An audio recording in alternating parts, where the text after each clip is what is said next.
पय्यापजोत विहतमोहतमं सन रामन लोक गरुं वंदे सुगतं गति विमुक्तमं। सर्वप्रथम तथागत बुद्ध को नमन, क्योंकि तथागत बुद्ध ने दुख मुक्ति का मार्ग दिया, जिस पर चलने का प्रयास जारी है। तदुपरांत धर्मराजा सम्राट अशोक को नमन, क्योंकि धर्मराजा सम्राट अशोक ने भगवान बुद्ध के धर्म को विश्वव्यापी बनाया। तदुपरांत परम पूज्य बोधिसत्व बाबा साहब डॉक्टर अम्बेडकर को नमन, क्योंकि बाबा साहब डॉक्टर अम्बेडकर ने इस भारतवर्ष को दुनिया का सबसे सुंदर संविधान और उतना ही सुंदर बौद्ध धर्म महान दिया। नमन उन सभी संतों, गुरुओं, महापुरुषों को जिन्होंने देश में समता मूलक समाज की लड़ाई लड़ी, जिन महापुरुषों के कारण हम सभी को समानता के अधिकार मिले। आज इस बुद्ध विहार के अनावरण पर उपस्थित भिक्षु संघ, भिक्षुनी जी और आप सभी उपासक उपासिकाएं,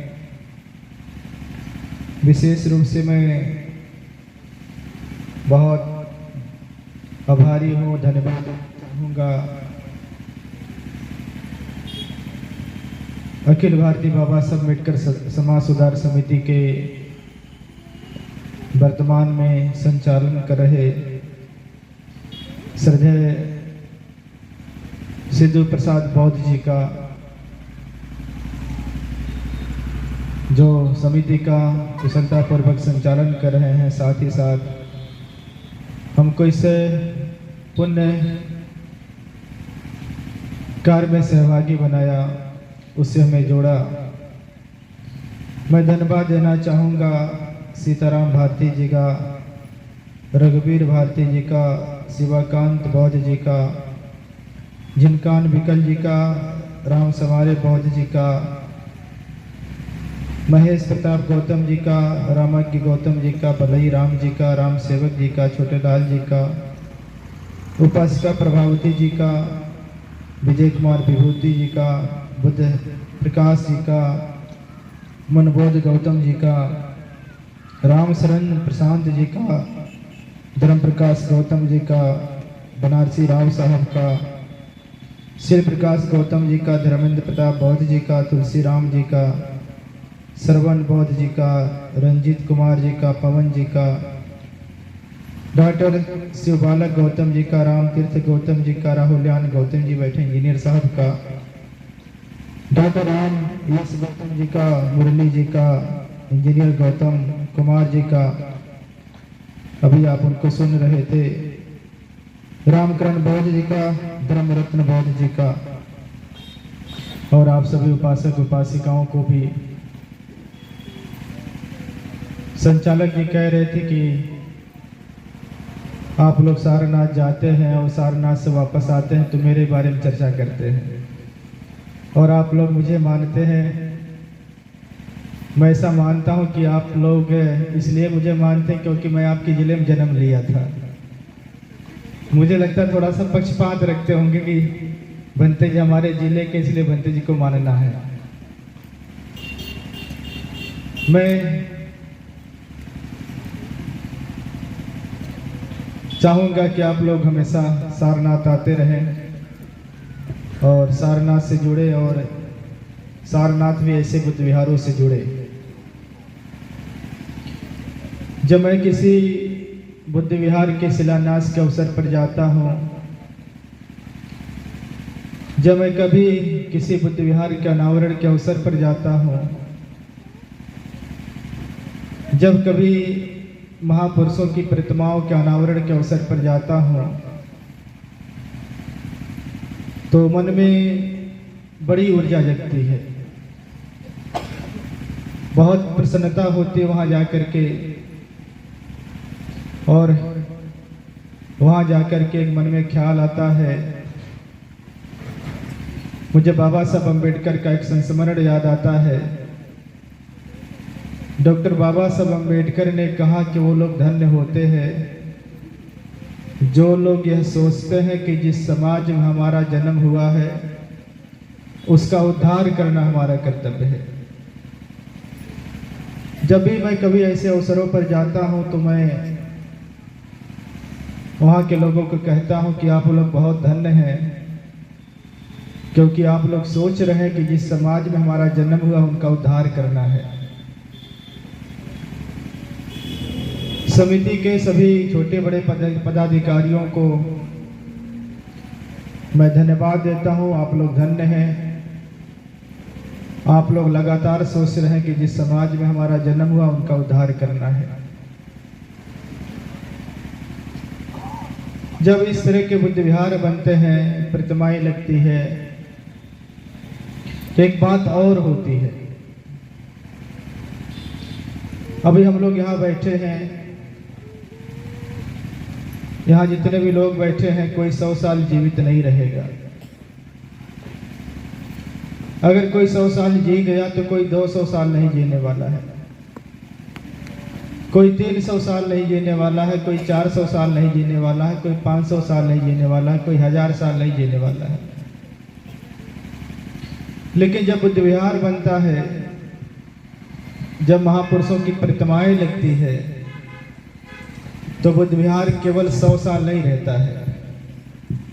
बुद्ध विहार और महापुरुषों की प्रतिमाएं 200 साल रहती हैं। केवल 200 साल नहीं रहती हैं, 300 साल भी रहती हैं, 400 साल रहती, 500 साल रहती हैं। और केवल 500 साल ही नहीं रहती, वो हजारों साल भी रहती हैं। हजारों सालों के बाद जब बुद्ध विहार जर्जर हो जाते हैं, जब महापुरुषों की प्रतिमाएं जर्जर हो जाती है, तो उस समय का जो समाज होता है उस जर्जर विहार को हटा करके फिर नए विहार को बना देता है। उस पुरानी प्रतिमा को हटा करके नई प्रतिमा स्थापित कर देता है। अर्थात वह स्थल हजारों सालों के लिए सुरक्षित हो जाता है, मिशन मूवमेंट का केंद्र बन जाता है। ये बुद्ध विहार आप लोगों ने बना लिया है। ये बुद्ध विहार भी बस 100 साल नहीं रहेगा, ये 200 साल नहीं रहेगा, 300 साल नहीं रहेगा, वे हजारों साल रहेगा। और इस बुद्ध विहार को बनाने वाले लोग, इस बुद्ध विहार में योगदान करने वाले लोग हजारों सालों तक याद किए जाते रहेंगे। मैं देख रहा था बहुत लोगों का नाम लिखा हुआ है। वो जितने भी लोगों का नाम लिखा गया है सब लोग इतिहास में दर्ज हो गए हैं। वो सब लोग ऐतिहासिक हो गए हैं। तो इस ऐतिहासिक कार्य करने के लिए मैं पुनः आप सभी लोगों को बहुत धन्यवाद देता हूं। आज जब देश में बहुत पाखंड चल रहा है और जब पाखंडों का मेला लगा हो और जब हजारों लोग उसमें मर रहे हो, तो ऐसे बुद्ध विहारों की उपयोगिता बहुत जरूरी हो जाती है। ऐसे कार्यक्रमों का महत्व बहुत बढ़ जाता है और इस महत्वपूर्ण कार्य के लिए भी आप सभी लोग बधाई के पात्र हैं। मैं एक कहानी आपको सुनाना चाहता हूँ। मेरी बड़ी प्रिय कहानी है और वो मैं अक्सर लोगों को सुनाता रहता हूँ। मैं आपको भी सुनाना चाहता हूँ। कहानी ऐसे है कि एक बहुत पुराना जंगल था, हजारों साल पुराना जंगल, और वह जंगल हजारों सालों से जंगल में रहने वाले लोगों को जीवन दे रहा था। उस जंगल के फल खा करके, उस जंगल के लकड़ियों से घर बना करके, उस जंगल का फल बेच करके न केवल मनुष्य लोग भी अपना जीविका चला रहे थे। जंगल न केवल पशु पक्षियों को सर्दी गर्मी धूप से बचाता था, बल्कि मानव समाज को भी वह जीवन दे रहा था। अक्सर ऐसा होता है कि कई बार जीवन बड़ा सुखमय चलता रहता है और अचानक दुख आ जाता है। जंगल पे भी कुछ ऐसे हुआ कि जंगल हजारों सालों से जीवन देने वाला एक बार जंगल पे भी संकट आ गया।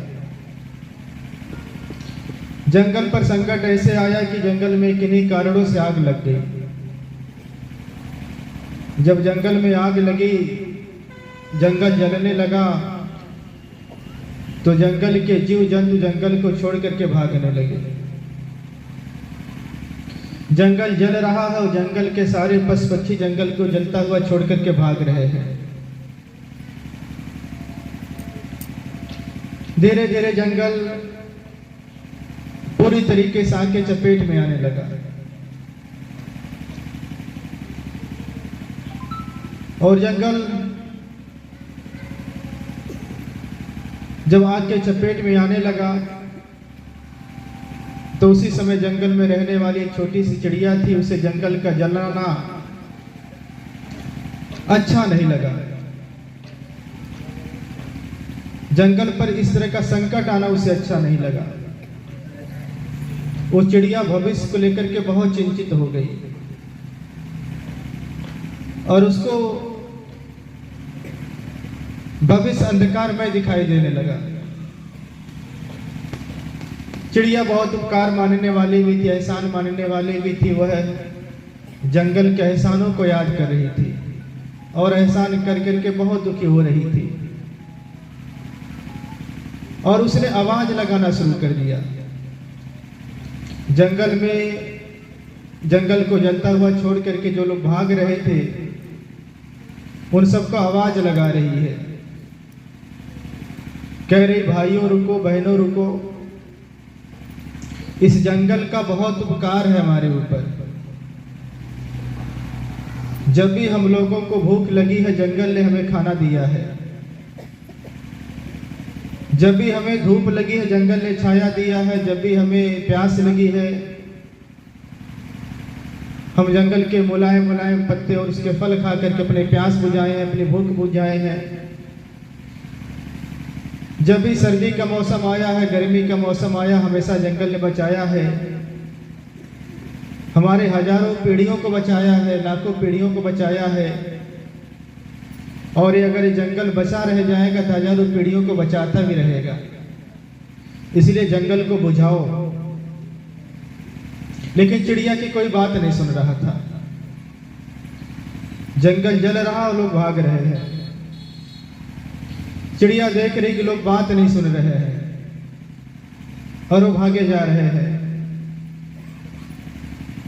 चिड़िया ने सोचा कि मैं अपना योगदान दूंगी इसको बचाने के लिए। कम से कम मैं गद्दारी नहीं करूंगी। चिड़िया जंगल से उड़ करके जाती है। थोड़ी दूर पे नदी था। नदी से पानी लाती है और जंगल पे डालने लगती है। बार बार वह जंगल से नदी जाती है, नदी से पानी ला करके जंगल पे डाल रही होती है। एक बार हुआ कि चिड़िया जैसे ही जंगल पर पानी डालने लगी, जंगल की लपट बहुत तेज ऊपर उठ गई। जब जंगल की आग बहुत तेज ऊपर उठी तो चिड़िया उसके चपेट में आ गई। चिड़िया के पंख झुलस गए। चिड़िया जमीन पर गिर पड़ी। जब चिड़िया जमीन पर गिरी तो उसे भी बहुत कष्ट होने लगा, बहुत पीड़ा होने लगा और वो छटपटाने लगी। जब चिड़िया छटपटा रही थी, चिड़िया परेशान हो रही थी, चिड़िया करा रही थी, तो एक बंदर आता है, उसका मजाक उड़ाने लगता है। बंदर चिड़िया से कहता है कि हे रे चिड़िया, क्या तुझे पता नहीं था कि तेरी एक बूंद पानी से जंगल की आग नहीं बुझेगी? चिड़िया बंदर को जवाब देती हुई कहती, हाँ रे बंदर, मुझे पता है कि मेरे एक बूंद पानी से जंगल की आग नहीं बुझेगी। चिड़िया कहती कि बंदर, तुम्हें याद रखना चाहिए, यह जंगल हमेशा जलता भी नहीं रहेगा। आज नहीं तो कल ये जंगल जरूर बुझेगा, और अब जब ये जंगल कभी बुझेगा, और फिर जब कोई इतिहासकार आएगा, कोई लेखक आएगा, कोई कवि आएगा, जब जंगल के जलने और बुझने के इतिहास लिखेगा, तो याद रखना, जब इतिहास लिखा जाएगा, और वो फिर लिखेगा क्या? जो लोग जंगल को जलता हुआ छोड़ करके जा रहे हैं, उनके बारे में क्या लिखेगा? उनका नाम किस अक्षरों से लिखेगा? चिड़िया कहती कि बंदर, तो याद रखना, मेरे बारे में सोचो, मेरे प्रयास के बारे में सोचो, कि जब जंगल का इतिहास कभी लिखा जाएगा, मेरा जो प्रयास है, मेरा जो कार्य है, मेरा जो त्याग है, मेरा जो बलिदान है, वह सोने के अक्षरों से लिखा जाएगा। चिड़िया की बात एक हाथी सुन लेता है, और हाथी दौड़ करके आता है। हाथी जब दौड़ करके आता है, हेलो, चिड़िया से कहता कि बहन, जरा फिर से बताओ। चिड़िया कहती है कि बहन, इस जंगल का बड़ा उपकार है, और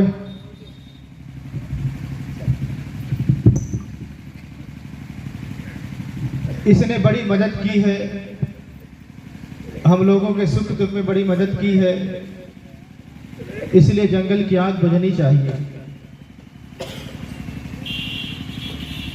हाथी कहती कि ठीक है बहन, चिंता मत करो, इस आग को बुझाने के अभियान में अब तुम अकेली नहीं हो।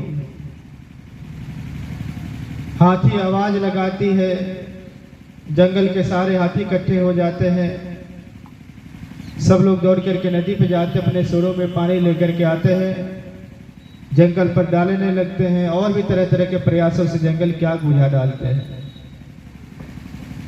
जंगल की आग बुझ जाती है।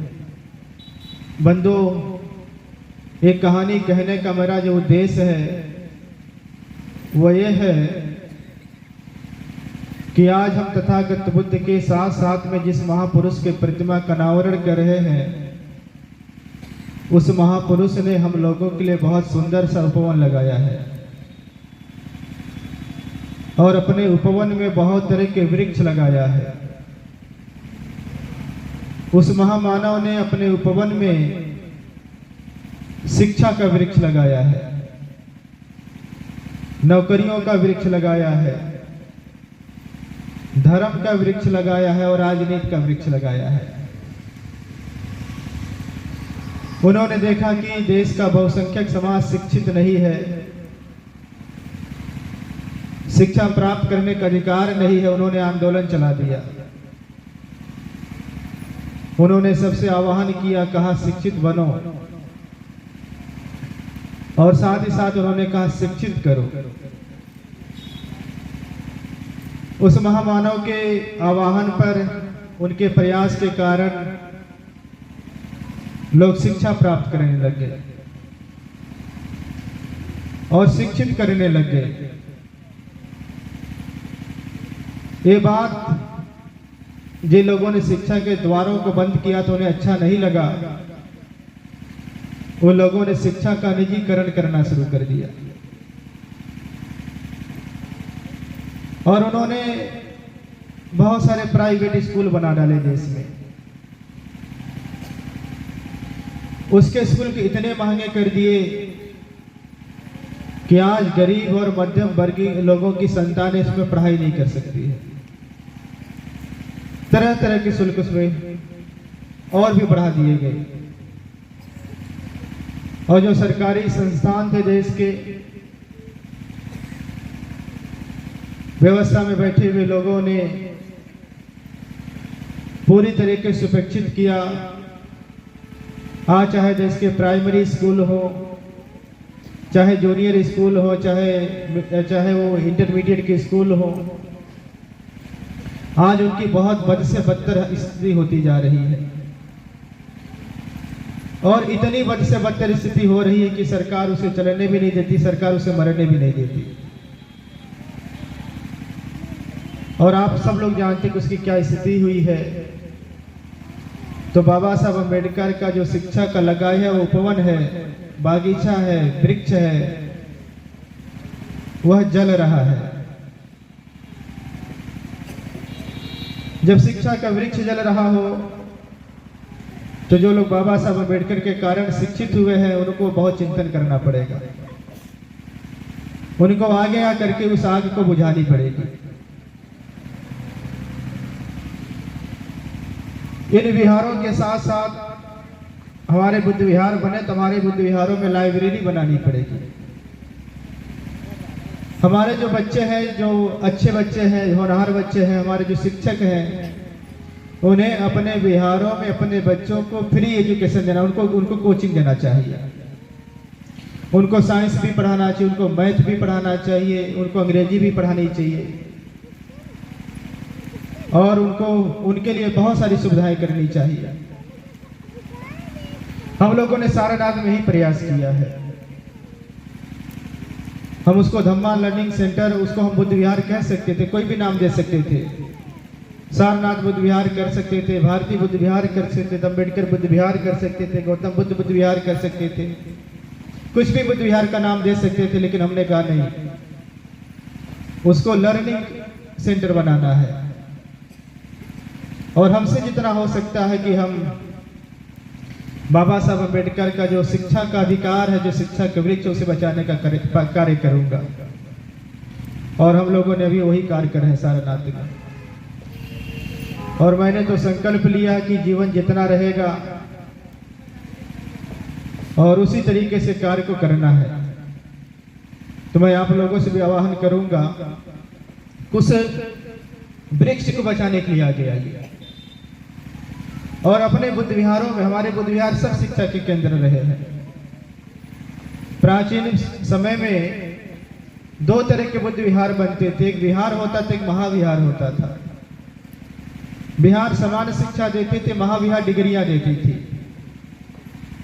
और आप कल्पना करिए, जब पूरे दुनिया में कोई विद्यालय नहीं बना था, जब पूरे दुनिया में विद्या शब्द की उत्पत्ति नहीं हुई थी, उस समय हमारे बौद्धों ने विश्वविद्यालय बनाया है। नालंदा विश्वविद्यालय दुनिया का पहला विश्वविद्यालय है।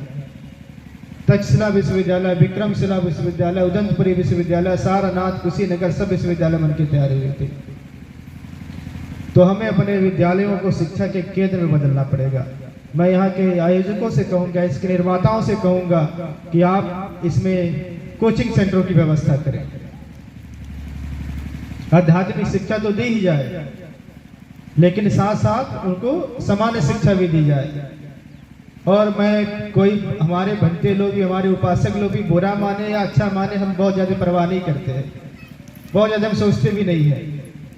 मैं अपने हर भक्ति जी लोगों से कहता हूँ, मैं अपने हर उपासक उपासिकाओं से कहता हूँ कि हमें आस्था के केंद्र नहीं बनाना है। अपने विहारों को आस्था के केंद्र नहीं बनाना है। और इसलिए नहीं बनाना है, जहाँ आस्था होता है वहाँ मूर्ख पैदा होता है, और जहाँ शिक्षा होती है वहाँ ज्ञानी पैदा होता है। तो हमें अपने समाज को शिक्षा का केंद्र बनाना है, उनके लिए शिक्षा का केंद्र बनाना है, और अपने इस बहुजन समाज को, बौद्ध समाज को ज्ञानी बनाना है। मैं अपने बनते लोगों से, अपने उपासकों से, उपासिकाओं से एक बात और कहता हूँ, भेड़ पालने से अच्छा गड़ेरिया पाल लेना। 100 भेड़ पालने से अच्छा है ना कि ये गड़ेरिया पालना। यानी अपने अपने लोगों को ज्ञानी बनाना है, और हमारा ज्ञानी जब बन जाएगा तो बहुत सारे लोगों को लेकर के आएगा। तो हम शिक्षा का केंद्र बनाए अपने विहारों को, और बाबा साहब अम्बेडकर की शिक्षा के वृक्ष को बचाए। डॉक्टर बाबा साहब अम्बेडकर ने अपने उपवन में नौकरियों का वृक्ष लगाया था, और बाबा साहब अम्बेडकर ने कहा कि जब आप नौकरी में आ जाइएगा, आप जिस पद पे भी आ जाइएगा, आप पे बैक टू सोसाइटी कर दीजिएगा। अपने जैसा आप अपने समाज के किसी व्यक्ति को बना दीजिएगा। अगर आप डॉक्टर बनिएगा तो डॉक्टर बनाइएगा, इंजीनियर बनिएगा तो इंजीनियर बनाइएगा, कलेक्टर बनिएगा तो कलेक्टर बना दीजिएगा। बाबा साहब अम्बेडकर ने आह्वान किया।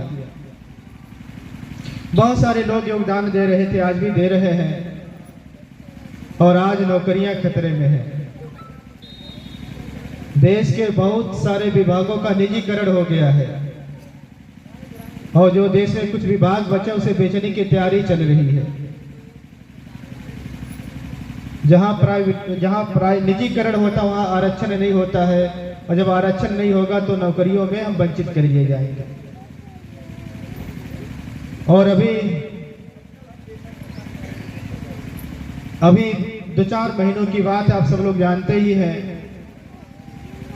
विरोधी मानसिकता के लोग, उन्होंने क्रीम लेयर लागू कर दिया है।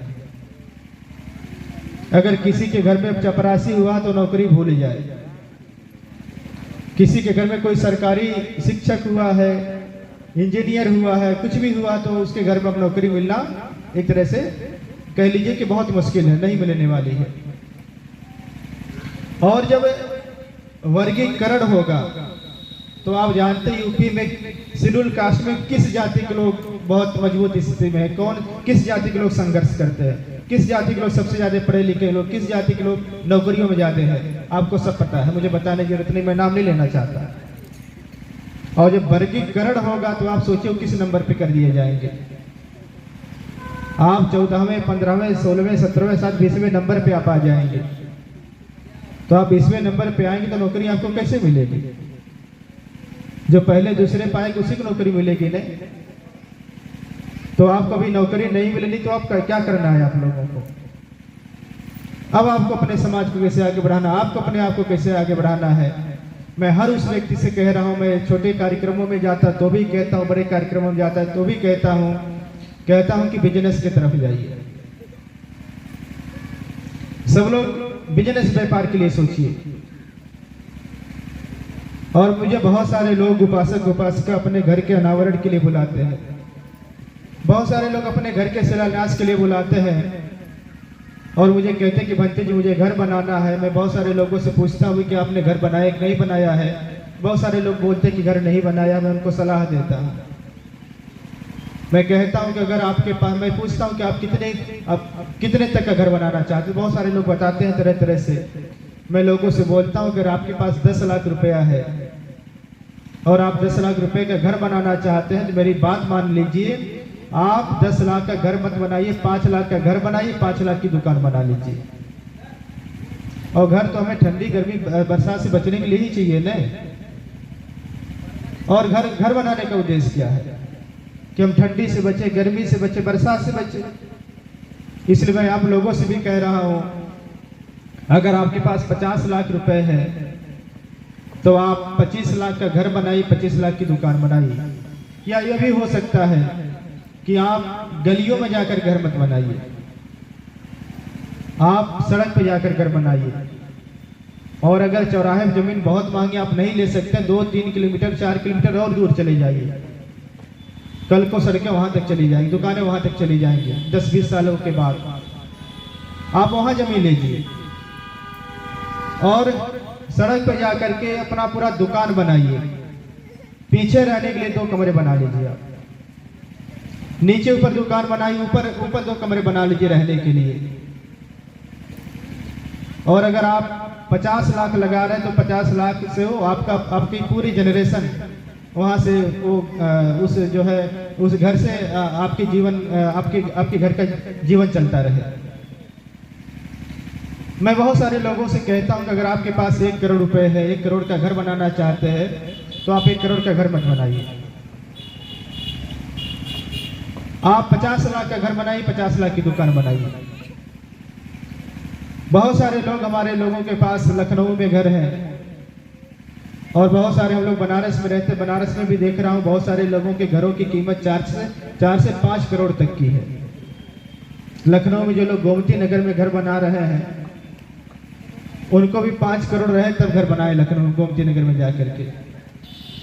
मैं उन लोगों से बोलता हूँ अगर आपके पास 5 करोड़ है तो आप 1 करोड़ का घर बनाइए, 4 करोड़ का विद्यालय बना लीजिए, 4 करोड़ का आप हॉस्पिटल बना लीजिए, कुछ भी बना लीजिए, लेकिन बहुत सारा पैसा पूरा जीवन का पैसा घर में मत लगाइए। देश की परिस्थिति बहुत बिगड़ी हुई है, बहुत खराब स्थिति बनी हुई है। मैं देख रहा हूं चाहे गरीब उपासक हो, चाहे अमीर उपासक हो, चाहे चपरासी हो, चाहे कलेक्टर हो, सब लोग पूरे जीवन में 3 ही कार्य करने में उनका पूरा जीवन जा रहा है और आप सब लोग शायद वही काम कर रहे हैं। आप अपने बच्चों को पढ़ा रहे हैं, बच्चों को पढ़ाने में आपका बहुत जीवन चला जा रहा है।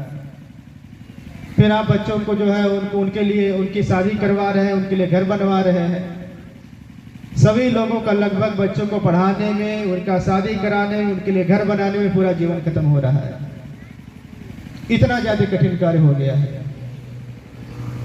मैं आप लोगों से कहूंगा पढ़ाने में भले जीवन चला जाए, लेकिन शादी में मतलब जीवन चला जाए ठीक नहीं है। और पहले बहुत सारे उपासकों ने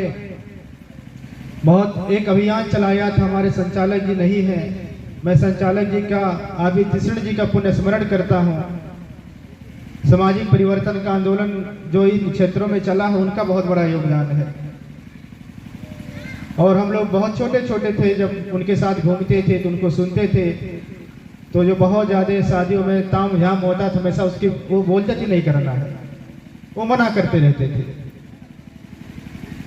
बौद्ध देशों में बहुत समान तरीके से शादी होती है और हमारे यहाँ बहुत पैसे खर्चे हो रहे हैं। अपने बहुत सारे उपासक लोग हमसे आकर कहते हैं कि बंते जी हमारे बिटिया की शादी ऐसी हुई थी गिले में अभी तक किसी की नहीं हुई थी। बहुत सारे लोगों से मैं आकर सुनता हूँ, मुझे बहुत तकलीफ होती है। मैं सुन तो लेता हूँ लेकिन मन में सोचता हूँ कि मतलब क्या कहा जाए। मैं आप लोगों से कहूंगा कि शादियों में पैसा खर्च न हो, और अगर आप दिन में शादी करते हैं तो बहुत अच्छा है, रातियों की शादी बंद होनी चाहिए। और हमारे जो जागरूक उपासक उपासिका है उनको इस काम को आगे आकर करना चाहिए। रात की शादियां बंद करें, दिन में शादियां करें। और घर में पैसा कम लगाएं, घर बनाने में कम लगाएं। यानी नौकरियों का विकल्प तलाशें आप। बाबा साहब डॉक्टर अम्बेडकर ने अपने उपवन में उन्होंने राजनीति के वृक्ष लगाए थे। बाबा साहब भला बहुत जल्दी चले गए, राजनीतिक पारी उन्होंने बहुत लास्ट में शुरू करी। बाद में मानवर कांसी राम साहब आए, उसको आगे बढ़ाया और उन्होंने एक संदेश दिया। उन्होंने कहा कि राजनीति मास्टर की है जिससे सारे दरवाजे खुल जाते हैं। कहा कि सत्ता मास्टर की है, मास्टर चाबी है जिससे सारे दरवाजे खुलते हैं। और साहब ने सामाजिक परिवर्तन का आंदोलन चलाया, राजनीतिक परिवर्तन का आंदोलन चलाया और उसका परिणाम हुआ कि सरकारें बनी। और सरकारों का मैं एक अंग रहा हूं, मुझे पता है कि सरकारें कितनी ताकतवर होती हैं, सरकारें कितनी अवसर देती है। और आज उस परिवर्तन का क्या हुआ, उस आंदोलन का क्या हुआ है, उस राजनीतिक वृक्ष का क्या हो रहा है। बहुत सारे धूर्त बेईमान लोग आए, साहब ने राजनीति पेड़ लगाया, कहा कि उसका फल तोड़ करके खाना है, और उसमें बहुत सारे फल आ रहे थे, सांसद रूपी फल, विधायक रूपी फल, मंत्री रूपी फल, जिला पंचायत रूपी फल, बहुत तरह के फल आ रहे थे। समाज के लोगों से कहा कि इसको तोड़ करके खाना, लेकिन धूर्त बेईमान आए, क्या किया उन लोगों ने, डालियां तोड़ डाली, उसकी डालियां काट डाली, डालियां तोड़ तोड़ करके फल को खाया है। और आज भी प्रयास जारी है लोगों का। तो साहब का राजनीतिक वृक्ष बहुत संकट में। तो जो राजनीति के समझदार लोग हैं, मुझे लगता है कि उनको भी सोचना चाहिए। बाबा साहब डॉक्टर अम्बेडकर ने अपने धर्म में, अपने उपवन में धर्म का वृक्ष लगाया। कहा कि जब धर्म में आता तो बड़ा सुख लेकर के आता है। और बाबा साहब अम्बेडकर ने सन 56 में हमें दीक्षा दी। बाबा साहब ने आह्वान किया, कहा कि बौद्ध बन जाओ। और बाबा साहब अम्बेडकर ने सन 56 वाले मंच से कहा था कि अगर मैं कुछ दिनों तक जीवित रहा तो देश को बौद्ध मैं करूंगा। बाबा साहब अम्बेडकर के धम्म दीक्षा के लगभग 65 से 70 साल होने जा रहे हैं, और 65 से 70 साल बीत जाने के बाद जो लोग अपने आप को अम्बेडकरवादी कहते उन्होंने दीक्षा नहीं लिया। जो लोग अपने आप को अम्बेडकरवादी कहते हैं, बाबा साहब के नाम से मरने मिटने को तैयार हैं, आप जानते हैं उनकी संख्या कितनी है इस देश में? उनकी संख्या लगभग 22% है, और उसमें से जो कट्टर समर्थक है उसकी संख्या 15% है। अगर 15% लोग जो अपने आप को कट्टर अम्बेडकरवादी कहते हैं, अगर वो बौद्ध बने होते तो आज हमारी संख्या कितनी होती? 15% हो गई होती ना। और आज हमारी संख्या कितनी है? 0% है। और जो अपने आप को अम्बेडकरवादी कहते हैं कट्टर समर्थकों के साथ, वो सब मिलाकर के हमारी संख्या 22% होती है। अगर ये 22% लोग बौद्ध बने होते तो हमारी संख्या कितनी हो जाती है? 22% हुई होती ना। और जो अपने आप को अशोक का वंशज कहते हैं, जो अपने आप को बुद्ध का वंशज कहते हैं, साहू का वंशज कहते हैं, फूले का वंशज कहते हैं, ललित सिंह यादव का वंशज कहते हैं, अगर इन वंशजों के लोग अगर वह अपने महापुरुषों का अनुकरण किए होते तो आज हमारी संख्या कितनी होती? आज हमारी संख्या लगभग 40 से 50% होती। और अगर हम 40 से 50% होते तो आज इस देश में जिस व्यवस्था से हम सबसे ज्यादा दुखी हैं, जो व्यवस्था देश का सत्यानाश करने पर लगी हुई है, आज वो लगभग 40-50% कम होती ने।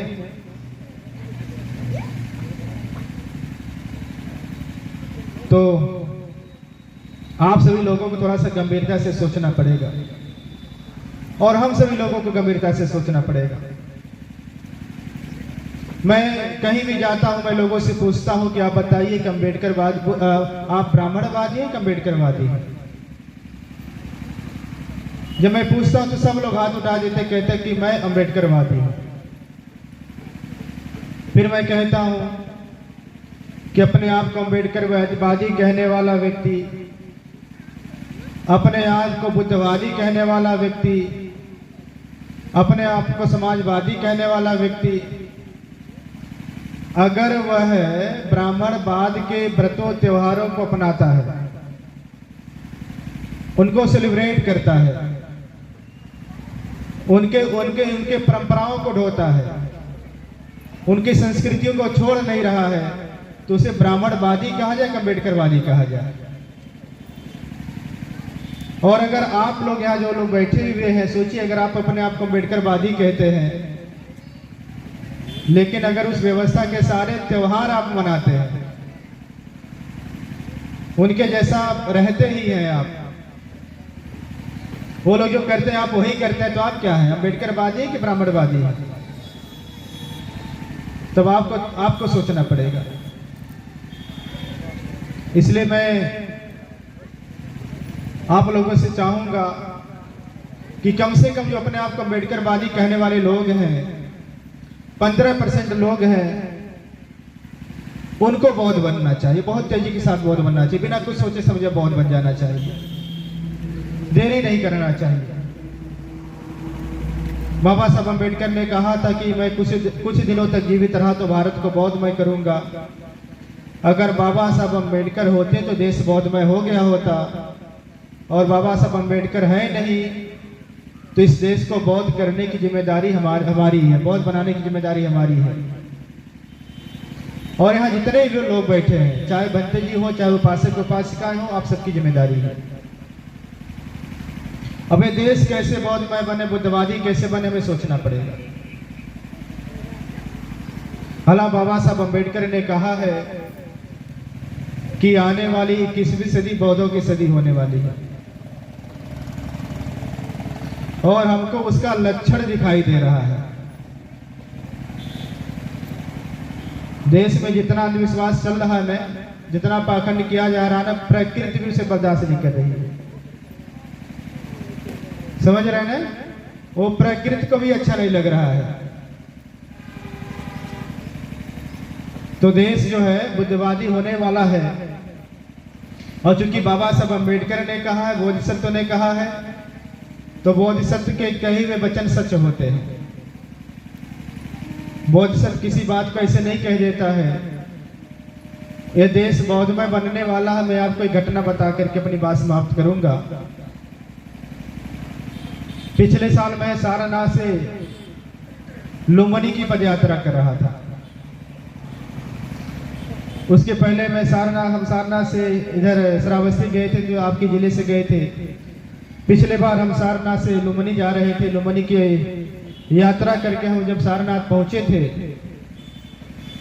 तो एक देश का बड़ा संगठन जो हमेशा चर्चा में बना रहता है, उस संगठन के लोग हमारे पास गए। हमसे छोटे बनते लोगों ने कहा कि दिल्ली के कुछ लोग मिलने आए हैं। तो हमने कहा अच्छा ऑफिस में भेज दीजिए। तो उनको मैंने बुलवा लिया और मैंने इसे पूछा कि आप लोग कौन है, कहाँ से हैं? तो पता चला। हमने कहा कि आप आने का उद्देश्य बताइए अपना। वो लोगों ने कहा कि भंते जी आने का उद्देश्य ये है कि हम लोग देश में एक संगठन बनाना चाहते हैं कि आप उससे जुड़िए। हमने कहा कि अगर आप मुझे पहले पता चला होता कि आप उस संगठन के हैं तो मैं आपसे मिलता भी नहीं, और आप उम्मीद कैसे रखते कि मैं आपसे जुड़ूं? उन्होंने कहा कि नहीं, देश में बहुत कुछ अच्छा करना है और आप सबको जुड़ना चाहिए। तो हमने कहा कि देश में अच्छा क्या नहीं हो रहा है? कहा बहुत कुछ अच्छा नहीं हो रहा है। तो हमने उनसे पूछा कि अच्छा ये बताइए, देश में जो खराब हो रहा है या जो खराब कार्य किए जा रहे हैं, क्या अम्बेडकरवादी लोग कर रहे हैं? कहा कि नहीं, अम्बेडकरवादी लोग तो कुछ भी गड़बड़ नहीं कर रहे हैं, कुछ भी खराब कार्य नहीं कर रहे हैं। तो हमने कहा बुद्धिस्ट लोग कर रहे हैं? कहा नहीं, बुद्धिस्ट लोग भी नहीं कर रहे हैं। हमने कहा तो फिर ईसाई कर रहे हैं क्या? कहा कि नहीं, ईसाई भी लोग भी गड़बड़ नहीं कर रहे हैं। हमने कहा सिख लोग कर रहे हैं क्या? कहा कि नहीं, सिख लोग भी नहीं कर रहे हैं। हमने कहा जैन लोग कर रहे हैं क्या? कहा नहीं, जैन लोग भी नहीं कर रहे हैं। हमने कहा तो मुसलमान कर रहा होगा? कहा कि नहीं, मुसलमान तो बहुत डरे हुए हैं, उनकी हिम्मत नहीं कुछ करने की। तो हमने कहा कि फिर देश में जातिवाद कौन बढ़ा रहा है? हमने कहा कि देश में सांप्रदायिकता की आग कौन लगा रहा है? हमने कहा देश में भ्रष्टाचार कौन बढ़ा रहा है?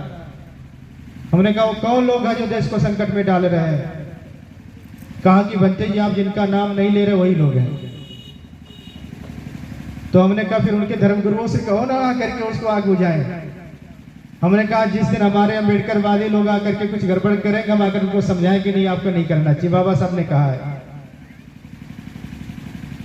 तो हमने कहा कि एक बात तो आप समझ लीजिए इस देश का कोई भी नागरिक पाकिस्तान नहीं जा रहा है। इस देश का कोई भी नागरिक अफगानिस्तान में नहीं जा रहा है। और हम बौद्ध लोग भी चीन जापान नहीं जा रहे हैं। और हमने कहा कि आप लोग भी नेपाल नहीं जा रहे हैं। हमने कहा कि आपको भी इसी देश में रहना है। हमने कहा जब इसी देश में रहना तो मिलकर के रहो। तो ऐसे बुद्ध धर्म पे बात होने लगी तो हमने कहा कि बाबा साहब अम्बेडकर ने कहा कि आने वाली सदी बौद्धों की सदी होने वाली है। वो कहा कैसे होने वाली है? हमने कहा कि हमारे विपश्यना सेंटर में जाकर देख लीजिए आप। देश में जितने विपश्यना सेंटर है आप जाकर के देखिए, अगर वहां 100 लोग बैठकर ध्यान कर रहे हैं तो 80 लोग कौन कर रहे हैं? हमने कहा 80 लोग वो लोग बैठकर ध्यान कर रहे हैं जिनके औलादे देश में आग लगा रही है। हमने कहा अपने बच्चों से परेशान होकर ध्यान करने आए हैं या ऐसे लोग ध्यान करें जिनके बाप दादा आग लगा रहे हैं, वो आकर के ध्यान कर रहे हैं और उनको भी लग रहा कि देश में जो है शांति यहीं से निकलेगी, देश में समृद्धि यहीं से आकर निकलेगी। हमने कहा वो लोग भी 80% वही लोग बैठे हैं। हमने कहा कि बौद्ध लोग, अम्बेडकरवादी लोग वहाँ 20% भी नहीं बैठे हैं। हमने कहा कि आकर के किसी भी ध्यान के केंद्रों में देखिए। तो मैं आप लोगों से भी कहना चाहूंगा कि पूरी दुनिया में बुद्ध धर्म बहुत तेजी से के साथ बढ़ रहा है। अमेरिका में बौद्ध धर्म दूसरे नंबर पे आ गया है और अगर स्थिति ऐसे चलती रही तो बहुत जल्दी वो देश बौद्ध बनेगा। यूरोप में मैं रहा हूं। यूरोप में मैं काफी दिनों तक रहा हूं। मैंने यूरोप के बहुत सारे देशों को देखा है। वहां पे बौद्ध धर्म बहुत तेजी के साथ बढ़ रहा है। और जिस मैं बुद्ध विहार में रह रहा था वो बुद्ध विहार का भी बहुत बड़ा चर्च था। चर्च बिक करके बुद्ध विहार बना था। ऑस्ट्रेलिया के देशों में या तो नास्तिक हो रहे हैं, नहीं तो लोग बौद्ध हो रहे हैं। तो पूरी दुनिया में बौद्ध धर्म तेजी के साथ बढ़ रहा है। भारत में मैं देख रहा हूं, भारत में 2 परंपराएं बहुत तेजी के साथ बढ़ रही हैं। या तो लोग नास्तिक हो रहे हैं, नहीं तो लोग बौद्ध हो रहे हैं। और नास्तिक आपको लगेगा नास्तिक कैसे हो रहे हैं? आप अपने आसपास के जो थोड़ा सा अमीर लोग हैं, जो पैसे वाले लोग हैं, जरा उनको आप उनका रहन सहन देख लीजिए। अब वो बौद्ध धर्म वर्म नहीं मानते हैं। वो खाओ पियो मौज करो की स्थिति में है। उनके बच्चों का बहुत ज्यादा अभी धर्मों में विश्वास नहीं रह गया है। तो कह सकते हैं उनके घर से नास्तिकता शुरू हो गई है। और आप ये भी सोचिए कि आप लोग कैसे बौद्ध बनने वाले हैं। अभी आप अपने घरों में जाकर के देखिए, आप अपने बच्चों से बात करिए। आपके जो 10 साल के बच्चे, 15 साल के बच्चे हैं, 8 साल के बच्चे, उनसे बात करिए। 5 साल के जो बच्चे उनसे बात करिए आप। और उनसे बात करके आप देखिए कि आपसे वो तेज है कि नहीं है। अब आपके छोटे छोटे बच्चे आपसे ऐसे प्रश्न करते हैं, आपको सोचना पड़ रहा है कि उनका जवाब कैसे दें। यानी हमारे बच्चे हमसे बहुत ज्यादा तेज हो रहे हैं। आप अपने बचपन से तुलना करें इन बच्चों की, फिर आपको समझ में आ जाएगी कि आप तेज हैं कि वो तेज हैं। आने वाले बच्चे अभी इतने तेज होने वाले हैं, 10-20 सालों में अभी इनके साथ ऐसा होने वाला है। अब ये बच्चे अंधविश्वास वगैरह नहीं मानेंगे। इन बच्चों के सामने 2 ही विकल्प है। 10-20 सालों में या तो ये बच्चे बौद्ध बनेंगे, नहीं तो नास्तिक बनेंगे। और मैं आपसे कह रहा हूं कि नास्तिक बौद्ध बनो या तो नास्तिक ही बनो। और नास्तिक होना ही बौद्ध होना जैसा है। नास्तिक वही होता है जो ज्ञान विज्ञान विश्वास करता है। और ज्ञान विज्ञान में तो हम ही विश्वास करते हैं ना। तो नास्तिक होना यानी बौद्ध धर्म की पहली सीढ़ी है, बुद्ध धर्म की तरफ आना है। तो बाबा साहब अम्बेडकर ने कहा कि आने वाली सदी बौद्धों की सदी होगी। आप मान लीजिए कि किसी सदी आपकी सदी है। अब उस 21वीं सदी में आपका क्या योगदान हो सकता है? 21वीं सदी में आप अपने आप को कैसे देखना चाहते हैं? आप अपने आप को कहां रखना चाहते हैं? अभी आपको वो सोचना पड़ेगा। अभी आपको वो तय करना पड़ेगा। और मैंने तो तय कर रखा है, मैंने एकदम तय कर रखा है, जब तक बाबा सब, और मैं इसलिए कहता हूं मैंने क्या तय कर रखा है, मैं आप लोगों को बोल रहा हूं कि आदमी तभी मरता जब वो चाहता है। आप तब तक नहीं मरेंगे जब तक आप नहीं चाहेंगे, और आप जिस दिन चाह लेंगे उस दिन मर जाएंगे। मरना बहुत आसान है, और आप तब तक नहीं मरेंगे जब तक नहीं चाहेंगे, और मैं भी तभी मरूंगा जब मैं चाहूंगा, और मैं तब तक नहीं मरूंगा जब तक मैं नहीं चाहता हूं। मैंने तय कर लिया मुझे तब तक नहीं मरना है जब तक बाबा साहब अम्बेडकर के सपनों का भारत नहीं बनता है। मुझे तब तक नहीं मरना है जब तक बाबा साहब अम्बेडकर के सपनों का भारत, बुद्धमय भारत नहीं बनता है। अर्थात हमें बुद्धमय भारत में ही मतलब तोड़ना है, अपना भारत को बुद्धमय बना करके ही मरना है। आप सब लोग संकल्प ले लीजिए। और आप लोगों ने एक ऐतिहासिक शुरुआत तो कर ही दिया है। यहाँ से आप 100 साल 200 साल तो न रहे वो अलग है, लेकिन आपका मिशन, आपका आंदोलन यहाँ से हजारों साल तक चलेगा। और मैं देख रहा हूं कि देश हमारा बहुत भोला भाला है, देश के लोग बहुत भोले वाले लोग हैं। आज मुझे 12 बजे आना था और उसी भोलेपन का शिकार हुआ हूं। पुल के उस तरफ न आगे आ सकता न पीछे जा सकता, बहुत खराब स्थिति थी। बहुत लोगों को तो बहुत बुरा लगता है सब जब वो सब स्थितियां देखते हैं, मुझे बहुत करुणा आती है। तो ये भोला वाला समाज है,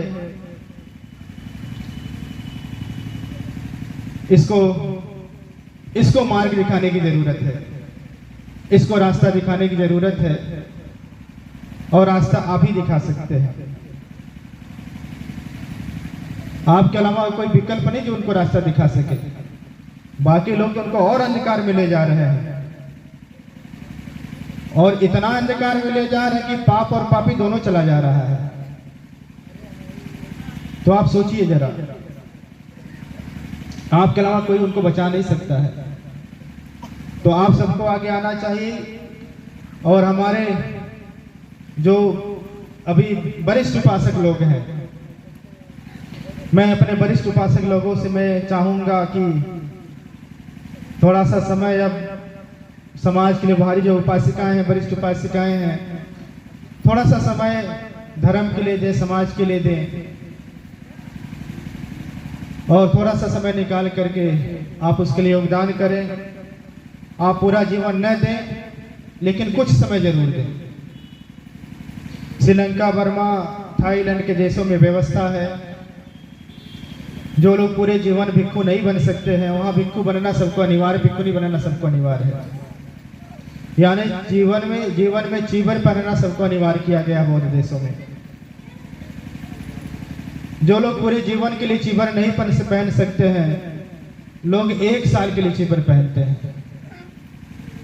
कुछ लोग अपने जीवन के समय निकाल करके 2 साल के लिए चीवर पहन लेते हैं, 3 साल के लिए चीवर पहन लेते हैं। कुछ लोग 5 साल के लिए चीवर पहन लेते हैं। और वो जब 1 साल के लिए चीवर पहनते हैं तो दिन रात केवल उसी के लिए काम करते हैं। वो अपना रहना, सोना, खाना पीना सब भूल जाते हैं। केवल उनके पास एक ही लक्ष्य होता है कि दिन रात हमने जिस चीज के लिए चीवर पहना वही काम करना है। जो लोग 2 साल के लिए चीवर पहनते दिन रात वही काम करते हैं, जो 4 साल के लिए चीवर पहनते वही काम करते हैं, जो 5 साल के लिए चीवर पहनते वही काम करते हैं, और जो जीवन भर के लिए चीवर पहनते हो तो करते ही है। तो अगर आप जीवन भर के लिए नहीं कर सकते तो कुछ दिन के लिए कर दीजिए। और अगर आप चीवर भी नहीं पहन सकते हैं तो आप अनागारिक हो जाइए। आप अष्टशीलों का पालन करते हुए थोड़ा सा घर से बेघर हो जाइए, थोड़ा सा कंट्रीब्यूशन कर दीजिए। आप मान लीजिए कि बुद्धमय भारत के निर्माण के लिए आपने 1 साल दिया है और बहुत शिद्दत के साथ दिया है। आपने 2 साल दिया, आपने 3 साल दिया, आपने 5 साल दिया है। और अगर आप असक्षम हैं, नहीं कर पा रहे हैं, शारीरिक रूप से शरीर आपका साथ नहीं दे रहा, तो अपने बच्चों को कर दीजिए। अपने बेटी या बेटे को आप उसको आगे करिए, उनको प्रोत्साहित करिए। अभी हमने इस देश में 3 यात्राएं करी है, बड़ी बड़ी यात्राएं की है। हम सारनाथ से श्रावस्ती गए थे पैदल, हम सारनाथ से लुम्बिनी पद यात्रा की, हम सारनाथ से इस बार कुशीनगर पद यात्रा की। और हमने अपने पद यात्राओं से देखा है कि देश का हर समाज बौद्ध धर्म से जुड़ना चाहता है, बौद्ध धर्म को पालन करना चाहता है, बौद्ध बनना चाहता है, डॉक्टर बाबा साहब अम्बेडकर से जुड़ना चाहता है, लेकिन उनको कोई बताने वाला नहीं है। उनके पास लोग पहुंच नहीं रहे, हमारे संदेश वाहक नहीं पहुंच रहे हैं, उनको नेतृत्व नहीं मिल रहा है। और जब हम सड़कों पर निकलते हैं तो हजारों लोग सड़कों पर आ जाते हैं। जो लोग कुशीनगर गए होंगे देखे होंगे, या जो लोग यात्राओं के आयोजक होते हैं वो लोग देखते होंगे कैसे लोग सड़कों पे आते हैं। तो लोग देश नेतृत्व चाह रहा है, तो आप नेतृत्व देने का काम करें।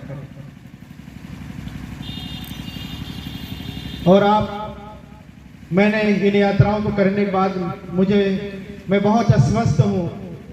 अगर मुझे 5 साल के लिए 100 बच्चे मिल जाए जो 20 साल से लेकर के 40 साल के बीच में हो, यानी जो नौजवान लोग हैं 25 से 50 के बीच में हो, अगर 100 लोग हमारे साथ 5 सालों तक पदयात्रा करें, मैं आपको बता रहा हूं कि मैं उत्तर प्रदेश को बौद्ध में करके देने वाला हूं। लोग इतना ज्यादा बौद्ध धर्म से जुड़ना चाहते हैं, बस हम नहीं पहुंच रहे हैं। हमारे संसाधन कम है, हमारे पास समय कम है। तो बाबा साहब अम्बेडकर ने ये भी कहा, जब आपके पास मजबूत चक्के न हो तो स्टेपनी से काम चलाना चाहिए। तो अगर हमारे पास फुल टाइमर उपासक भिक्खु भिक्खुनी नहीं है तो आप उपासक उपासिकाओं को टेम्परेरी रूप से आकर के काम करना चाहिए, उसे आगे बढ़ाना चाहिए। मुझे लगता है कि मैंने बहुत कुछ बोल दिया है और शाम होता जा रहा है, मुझे कपिलवस्तु भी जाना है और मैं यहाँ भी देरी से भी आया हूँ, देरी से आने के लिए खेद। मैं पुनः आप सभी उपासक उपासिकाओं का मैं बहुत धन्यवाद करता हूँ और मैं बाबा साहब अम्बेडकर समाज सुधार समिति के जितने भी पदाधिकारी हैं, मैं आप लोगों को कहना चाहता हूँ कि सारनाथ में जो धम्मा लर्निंग सेंटर है उसे कोऑर्डिनेट करें। जितने भी बुद्ध विहार हैं, हम लोगों के बहुत सारे साल में बहुत सारे प्रोग्राम्स होते हैं और चूँकि हम लोग अंतर्राष्ट्रीय जगह पे रहते हैं तो देश विदेश के बहुत बड़े बड़े विद्वान लोग हमारे यहाँ हम लोगों के आते रहते, बड़े बड़े कार्यक्रम होते रहते हैं। तो आप उसकी एक तरह से आप एक शाखा के रूप में डेवलप करें। जब भी कभी जरूरत पड़ेगी हम लोग आप लोगों को योग्य भिक्खु देंगे, जब भी कभी आप लोगों को हमारी जरूरत पड़ेगी हम लोग योग्य उपासक उपासिका भी अपने यहाँ से भेजेंगे। और हमारे यहाँ जो कॉमन प्रोग्राम है जो हम लोग कर रहे हैं, तो आप लोग यहाँ बैठ करके वही कॉमन प्रोग्राम आप लोग यहाँ भी कर सकते हैं, आप हरैया में भी कर सकते हैं। तो सब लोग मिल करके हम लोग भले अलग अलग जगहों पे रहते हैं, अलग अलग प्रवेश में रहते हैं, लेकिन सबका उद्देश्य एक है। और मैं सबका जब उद्देश्य एक है तो मैं आप लोगों से ही कहना चाहता हूँ कि हमारा आदमी, हमारा उपासक, हमारा उपासिका, हमारा भिक्खु या हमारी भिक्खुनी, वो चाहे किसी भी समाज की हो, चाहे किसी भी देश की हो, चाहे किसी भी राज्य की हो, वो हमें उससे सहानुभूति रखनी चाहिए और ये मानना चाहिए कि लोग हमारा ही काम कर रहे हैं तो उनके साथ खूब मैत्री करनी चाहिए। मैत्री स्थापित करके हम लोग एक दूसरे का सहयोग करके आगे बढ़ सकते हैं। तथागत बुद्ध की विचारधारा पे आधारित देश बना सकते हैं। महाराजा अशोक के सपनों का भारत, बाबा साहब अम्बेडकर के सपनों का भारत बना सकते हैं। तो हम लोग मिलकर के काम करें। मैं आपको आश्वस्त करना चाहता हूं कि आपको जब भी हम लोगों की जरूरत पड़ेगी, हमारा धम्मा लर्निंग सेंटर, हम और हमारा भिक्खु संघ आपके साथ है। इन्हीं सब बातों के साथ आप सबके सुखी मंगल जीवन की कामना करते हुए अपनी बातों को विराम देता हूँ। धन्यवाद।